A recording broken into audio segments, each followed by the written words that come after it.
താരവും പഞ്ചാബ് കിങ്സ് സ്പിന്നറുമായ യുസ്വേന്ദ്ര ചഹൽ വീണ്ടും വിവാദത്തിൽ. കാറോടിക്കുന്നതിനിടെ സിഗരറ്റ് വലിക്കുകയും പിന്നാലെ കുറ്റി അലക്ഷ്യമായി റോഡിലേക്ക് വലിച്ചെറിഞ്ഞതുമാണ് താരം വീണ്ടും വിവാദത്തിൽപ്പെടാൻ കാരണമായത്. ഇതിന്റെ വീഡിയോ സമൂഹമാധ്യമങ്ങളിൽ വ്യാപകമായതോടെ രൂക്ഷ വിമർശനമാണ് താരത്തിനെതിരെ ഉയരുന്നത്.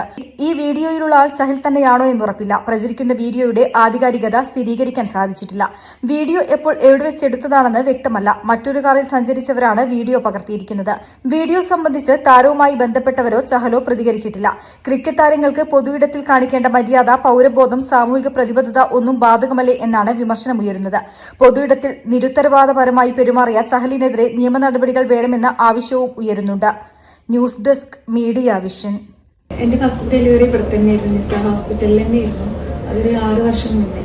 അപ്പം അത് സാധാരണ ഒരു നോർമൽ ഡെലിവറി ആയിരുന്നു. പക്ഷെ അതിന് ഞാൻ സാധാരണ പെയിൻ അത്ര സഹിക്കണ ആളല്ല. അപ്പോൾ അത് കാരണം ഭയങ്കര ബുദ്ധിമുട്ടായിരുന്നു എനിക്ക് ഫസ്റ്റ് ഡെലിവറി. സെക്കൻഡ് പ്രഗ്നൻ്റ് ആയപ്പോൾ ഞാൻ വിചാരിച്ചിരുന്ന എപ്പിഡ്യൂറിൽ ഒരു നല്ലൊരു ചോയ്സ് ആയിരിക്കും. അപ്പോഴാണ് ഞാൻ അറിഞ്ഞത് നിസാർ ഹോസ്പിറ്റലിൽ എപ്പിഡ്യൂറിലുള്ളൊരു കാര്യം. അപ്പോൾ പിന്നെ ഞാനും ഹസ്ബൻഡും കൂടി അങ്ങനെ തീരുമാനമെടുത്തു.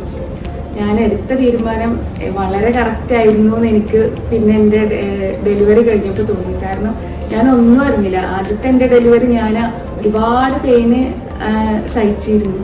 പക്ഷെ ഇപ്പോഴത്തെ എൻ്റെ ഡെലിവറി ഞാൻ ഒന്നും അറിഞ്ഞിട്ടുണ്ടായിരുന്നില്ല. പിന്നെ ഇവിടുത്തെ സ്റ്റാഫുകളായാലും ഡോക്ടേഴ്സ് ആയാലും, എൻ്റെ ഡെലിവറി എടുത്തത് ശ്രുതി ഡോക്ടറായിരുന്നു. ശ്രുതി ഡോക്ടർ ഒരുപാട് നന്നായിട്ട് കോപ്പറേറ്റ് ചെയ്തിരുന്നു എന്നോട്. എന്നെ പോലെ തീരെ പെയിന് സഹിക്കാൻ പറ്റാത്ത ആൾക്കാരാണെന്നുണ്ടെങ്കിൽ എപ്പിഡ്യൂറിലാണ് അവർക്ക് ഏറ്റവും നല്ല ചോയ്സ്.